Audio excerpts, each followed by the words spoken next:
मंदिर पहाड़ की चोटी पर था, फिर भी दर्शनार्थी ऊपर जा रहे। दर्शन करना अवश्य है, इसलिए लोग बराबर चढ़ाई चढ़े थे जा रहे थे। एक महात्मा जी भी थे, वह भी भगवान की मूर्ति के दर्शनों के लिए ऊंची नीची घाटी चढ़ते जा रहे थे, पर थकावट के कारण उनका बुरा हाल था। इतनी चढ़ाई कैसे पार होगी, यह वे समझ नहीं पा रहे थे। बार बार थककर बैठ जाते थे। भगवान के मिलन में आनंद है तो उसकी साधना में आनंद क्यों नहीं? उनके मन में तर्क उठा। इस तर्क ने उनका मन ढीला कर दिया। एक पीछे मुड़कर देखा तो एक 8-9 वर्षीय बालिका भी पहाड़ की चढ़ाई चढ़ रही थी। उसकी पीठ पर 2 वर्ष का एक बालक था, तो भी उनके मुख मंडल पर थकावट का कोई चिन्ह नहीं था। हंसमुख बालिका कभी बच्चे को थपथपाती,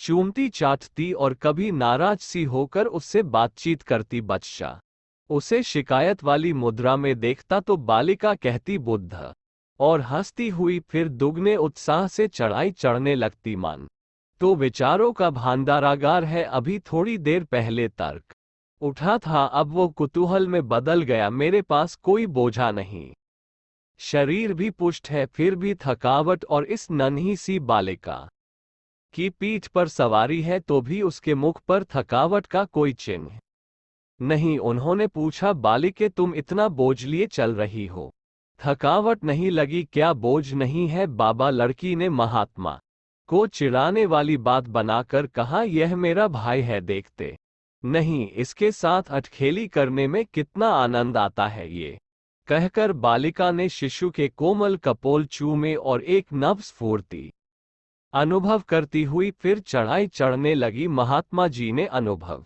किया, यदि भगवान को प्राप्त करने की साधना कठोर और कष्टपूर्ण लगती है तो ये दोष भगवान का नहीं, जीवन नीति का वस्तुत प्रेम यदि लौकिक हो तो भी निश्चल, वासना रहित और पवित्र जीवन बना रहता है। कठिन कर्तव्य और कठिनाइयों से भरे जीवन में भी मस्ती का आनंद लिया जा सकता है। यही नहीं, व्यक्तित्व के निर्माण और पूर्णता का लाभ भी इसी तरह हंसते थिरकते प्राप्त किया जा सकता है। तभी तो अपने जीवन में इस सत्य की गहन अनुभूति के बाद प्रसिद्ध वैज्ञानिक जूलियस हक्सले ने लिखा है, व्यक्तित्व के पूर्ण विकास के लिए सौंदर्य पर प्रेम, सुंदर व आश्चर्यजनक वस्तुओं के प्रति प्रेम आवश्यक है, क्योंकि उससे भावी जीवन में आगे बढ़ने की भावना जागृत होती है। भारतीय संस्कृति में मोह और आसक्ति, वासना और फलाशा की निंदा की गई है, पर ऐसा कहीं नहीं बताया गया कि मनुष्य लौकिक कर्तव्यों का परित्याग करे।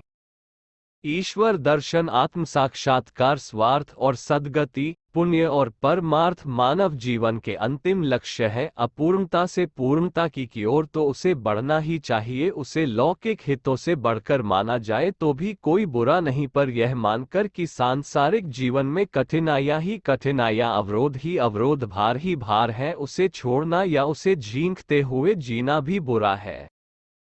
बुराई ही नहीं, एक पाप और अज्ञान भी है, क्योंकि ऐसा करके वह अपने रचयिता के अमंगल होने का प्रमाण प्रस्तुत करता है। संसार में भी जो पाप, विकार और ध्वंसात्मक वृत्तियां पनपी, वह इसी नासमझ का परिणाम है जो वहां से प्रारंभ होती है, जहां से मनुष्य प्रेम पदच्युत होता है। प्रेम एक शक्ति है जो उच्च आकांक्षाओं की पूर्ति करता है, और यदि उसे कुपित न होने देकर जीवन में विचारों और भावनाओं के समावेश द्वारा पवित्र बनाए रखा जा सके तो पता चले कि प्रेम सृष्टि का सबसे अनोखा निर्माण है। मनुष्य तुच्छ से तुच्छ वस्तुओं तक में अपना सच्चा प्रेम आरोपित करके सुख और सद्गति प्राप्त कर सकता है। लौकिक सुख का सच्चा आधार प्रेम है। नम्रता के साथ गर्व, धैर्य के साथ शांति, स्वार्थ के साथ आत्मा त्याग और हिंसा की भावनाओं को भी कोमलता में बदल देने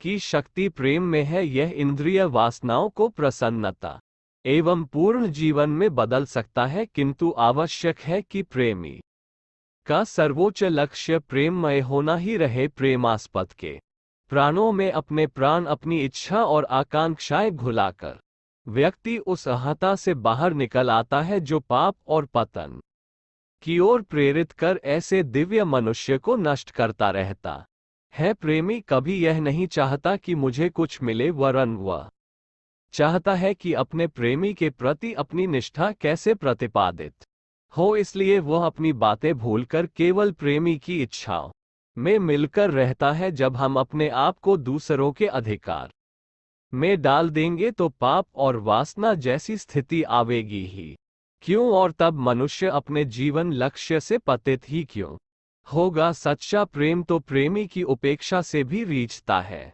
प्रेम की तो व्याकुलता भी मानव अंतकरण को से निर्मल शांति प्रदान करती है कि मन जो इधर उधर के विषयों और तुच्छ कामनाओं में भटकता होते हैं, प्रेम उसके लिए बाध देने की रस्सों की तरह है। प्रेम की सुधा ध्वंसात्य पिए हुए मन कभी भटक नहीं सकता। वह तो अपना सब कुछ त्याग जो करने को तैयार रहता है, जो समर्पित कर सकता है। पाने का सच्चा सुख तो उसे ही मिलता है। प्रेमी को भोग तो क्या स्वर्ग भी आसक्त नहीं कर सकते, और परमात्मा को पाने के लिए भी तो ये संतुलन आवश्यक है। प्रेम साधना द्वारा मनुष्य लौकिक जीवन का पूर्ण रसास्वादन करता हुआ पारमार्थिक लक्ष्य पूर्ण करता है। इसलिए प्रेम से बड़ी मनुष्य जीवन में और कोई उपलब्धि नहीं। अज्ञान और समय सृष्टि प्राप्त स्वाति नक्षत्र के बादल चातक के मुख पर क्या चुपचाप जल बरसा जाते हैं? नहीं, वे गरजकर कठोर ध्वनि करते और डराते हैं। पत्थर ही नहीं, कई बार तो रोष में भरकर बिजली भी गिराते हैं।